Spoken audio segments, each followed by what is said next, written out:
Assalamualaikum warahmatullahi wabarakatuh. Jumpa lagi dengan kami.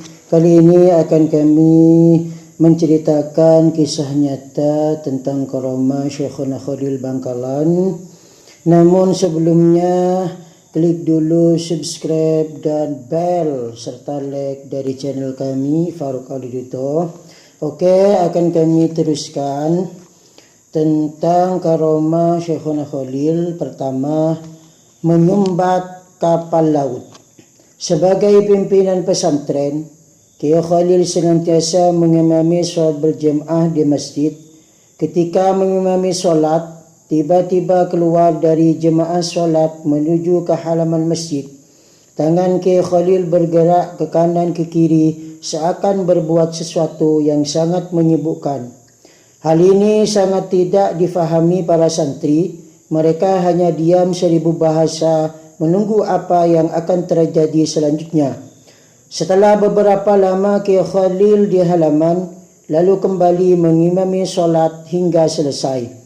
Beberapa hari berlalu, begitu pula dengan kegiatan pesantren berjalan sebagaimana mestinya. Tetapi bagi para santri, peristiwa aneh yang tidak difahami beberapa hari lalu tetap menjadi tanda tanya. Para santri tetap penasaran sebelum terpecahkan. Hari demi hari berlalu, tidak ada tanda-tanda pemecahan peristiwa yang selalu diingat itu. Kejelasan akan terkuak setelah beberapa orang datang membawa bungkusan yang sangat banyak. "Mau kemana saudara-saudara ini?" tanya seorang santri kepada tamu yang baru datang. "Saya akan menemui Kiai Khalil.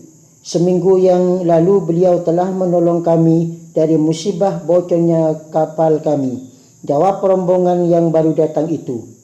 "Seminggu yang lalu," pikir santri. Padahal beberapa minggu yang lalu Kiai tidak pernah bepergian, apalagi menyeberang laut. Akhirnya beberapa santri mengantarkan rombongan yang baru datang itu ke Kiai Khalil. "Ada perlu apa?" ucap Kiai Khalil menyambut kedatangan tamu itu. "Kami ingin mengucapkan terima kasih berkat upaya Kiai yang menyumbat kapal kami yang bocor sehingga kami selamat. Kami tentu akan tenggelam jika tidak ada Kiai, dan harta kami semua akan hilang begitu saja," ucap rombongan itu dengan wajah berseri-seri. Para santri yang sengaja mendengarkan pembicaraan rombongan itu menjadi sadar dan memahami kejadian seminggu yang lalu. Rupanya ketika Kiai memimpin sholat jemaah lalu keluar ke halaman masjid dalam upaya menyumbat kapal bocor.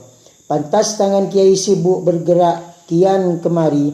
Sejak saat itu para santri menjadi tenang dan tidak penasaran lagi tentang peristiwa yang selalu diingatnya itu.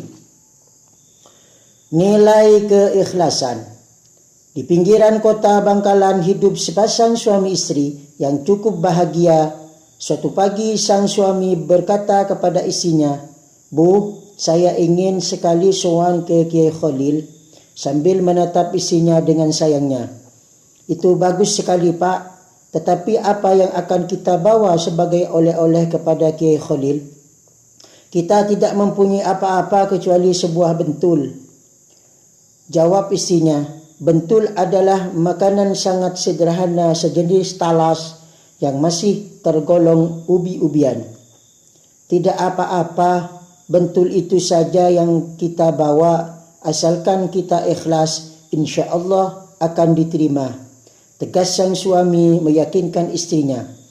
Maka berangkatlah suami istri tersebut ke Kiai Khalil. Dengan bertekad tawakal dan sebuah bentul, mereka yakin akan diterima Kiai Khalil dengan baik.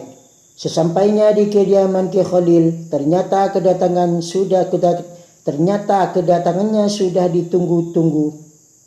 Mereka disambut dengan hangat. "Kiai, saya tidak membawa apa-apa, hanya sebuah bentul ini yang bisa kami haturkan untuk Kiai," ucap sang suami rada malu-malu. "Wah, kebetulan saya memang ingin makan bentul," jawab Kiai menghibur. Kemudian Kiai Khalil memanggil beberapa santri dan menyuruhnya untuk merebus bentul yang baru diterimanya itu. Tak lama setelah itu santri datang membawa bentul yang sudah direbus. Kiai kelihatan sangat senang dan suka terhadap bentul itu, lalu dimakannya sampai habis. Suami istri yang sowan ke Kiai Khalil itu merasa senang sebab apa yang dikhawatirkan selama ini menjadi kegembiraan. Beberapa hari kemudian suami istri itu ingin sowan kembali ke Kiai Khalil. Masih segar diingatan suami istri itu akan kesukaan Kiai Khalil.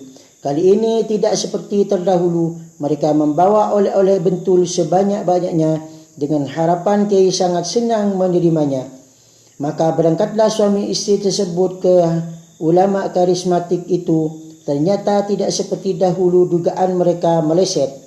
Mereka disambut dingin, begitu juga dengan oleh-oleh yang banyak itu. Kiai Khalil tidak menerima oleh-olehnya dan disuruh bawa pulang kembali. Pada saat mereka pulang, disadarinya apa yang telah mereka lakukan selama ini. Setelah diingat-ingat, oleh-oleh bentul yang pertama diniatkan semata-mata karena keikhlasan dan tawakal kepada Allah. Sedangkan sawan yang kedua tidak dilanda ikhlas tetapi rasa pemberi. Mereka meyakini atas kekuatannya sendiri dan merasa dirinya mampu membawa oleh-oleh kepada Kiai. Dan itu sangat tidak disukai oleh Kiai Khalil. Ubi atau tanah.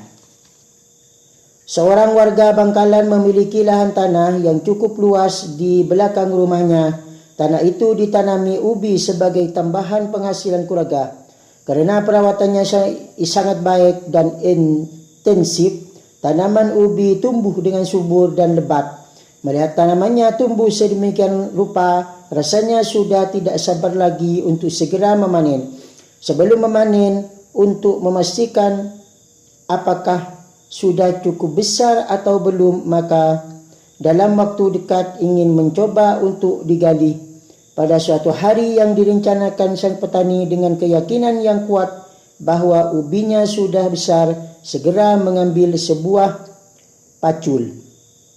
Di saat akan menggali, tiba-tiba lewat seseorang lalu berhenti di pinggir tanah miliknya. Tanpa mengacukan siapa yang datang, mulailah petani mengayungkan cangkulnya ke tanah yang diperkirakan ada ubinya. Tanah, tiba-tiba orang misterius itu berkata dengan tegas, betul, ternyata tanah yang dicangkul petani tadi tidak dijumpai ubi, melainkan hanya tanah saja. Dicobanya yang kedua kalinya, tiba-tiba orang misterius itu berkata, ubi, ucapnya dengan lantang. Betul, kali ini cangkulan sang petani memang mendapatkan ubi yang besar. Senang sekali petani ubi itu. Melihatnya dengan semangat yang menggelora, dicobanya cangkulan yang berikutnya. Tanah, ucap orang yang misterius yang masih berdiri di ladangnya itu. Dan seperti peristiwa sebelumnya, petani tidak mendapatkan ubi tetapi hanya tanah saja yang dijumpainya. Begitu seterusnya dalam penggalian ubi itu sesuai ucapan orang misterius tadi. Mendengar ucapannya yang selalu benar, lama-kelamaan timbul rasa kagum sekaligus takut. Sang petani segera menghentikan penggaliannya. Saat itu orang yang berada di ladangnya yang selama ini disikapi dengan cuek itu ternyata bukan orang sembarangan. Bersamaan dengan penghentian penggalian ubi, tiba-tiba orang misterius itu pergi. Karena masih penasaran siapa yang berada di ladangnya tadi, maka segera dilepaskan paculnya lalu membuntutinya. Setelah lama menguntit dari belakang, di persimpangan tiga orang misterius itu berbelok ke arah pesantren. Sesampainya di pesantren, petani menanyakan siapa sebenarnya orang yang dibuntutinya itu. Setelah dijelaskan oleh para santri, baru diketahuinya bahwa orang misterius tadi tidak lain adalah Kiai Khalil Bangkalan. Pantas ucapannya makbul, sang petani membatin. Demikianlah tentang karomah Kiai Khalil Bangkalan. Semoga bermanfaat bagi kita dan mendapat barokah beliau. Wassalamualaikum warahmatullahi wabarakatuh.